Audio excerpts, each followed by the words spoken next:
everybody, welcome to Not Safe for Work Gaming. It is I, your host, Gravity Groove, with his stalwart companion. And today I just wanted to do a short video that I'm calling Why Should You Play? Why should you play Iratus Lord of the Dead? So there's been some really good sales going on right now, obviously, as it's Black Friday and Cyber Monday today is the time of recording this. So you can get all kinds of funky things on Steam, and because video games are essentially infinite at this stage of history, it becomes harder and harder to find things that scratch the itch of the particular sort of niche that you're into. I tend to like games that are really difficult. I tend to like games that are roguelites, so I can play them over and over again and they get harder or weirder or change. I like twin stick shooters because sometimes you just want to play a game that vaporizes your brain. It's like a Zen activity. You just play it, and eventually you reach a flow state, and like 45 minutes goes away, and you just feel better. Maybe it's just me. It's weird. But I also like tactical games. Like I played all the XCOM games.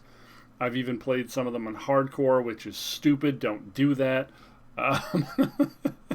But I love those sort of games where you set up these really interesting turns, and there are all these upgrades to buy and different ways to play. So I saw this game come up, which has been on my wish list for ages. I think it used to be 30 or 35. Now it's 15, I think, until tomorrow. And I just had to give it a shot. I tried Darkest Dungeons ages ago.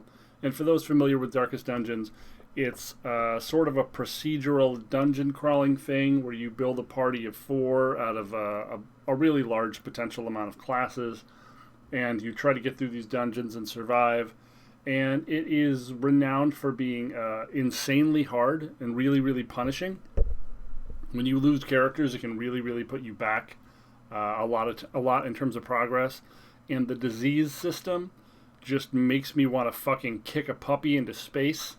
Like everything you touch or interact with or get hit by or hit, there's the potential to get a disease or a negative quirk, and then you have to buy all these things and build all this shit to remove the thing that ruins the character.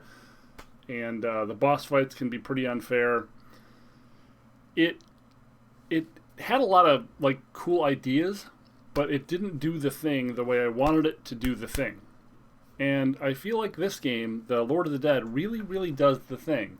It starts you out at a pretty, what I'm feeling like is a pretty easy level of difficulty. I haven't had any major difficulty on the starting setting with their normal, which is I think the second one after the tutorial.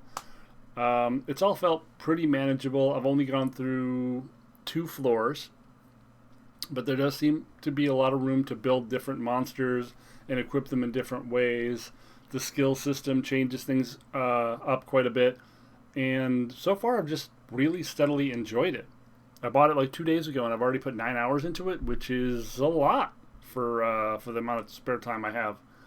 So I just figured I'd tell you a little bit about Lord of the Dead, and if you like roguelites, if you like sort of D&D Pathfinder-esque build a party of things, you'd probably like it. Also, the core theme of this, if you're a super goody two-shoes, you may not like it.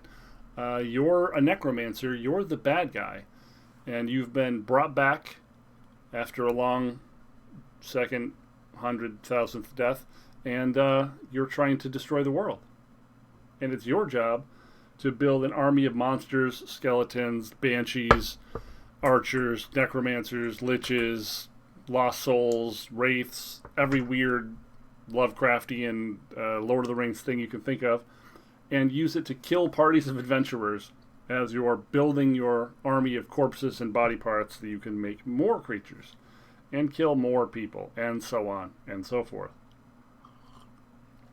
If you're not into that sort of horror theme of being the bad guy, you might not dig it, but I definitely dig it. It's rare that you get to be the bad guy. It's a nice change of pace. The voice readings are pretty funny, including even a sort of sing-songy voice when he does some of the spells that like are killing people, which I found kind of funny. I can't quite pick out whose voice it sounds like to me. I haven't looked up the information, but it sounds like a familiar voice. This has got to be like a a voice actor who's done something else I've liked.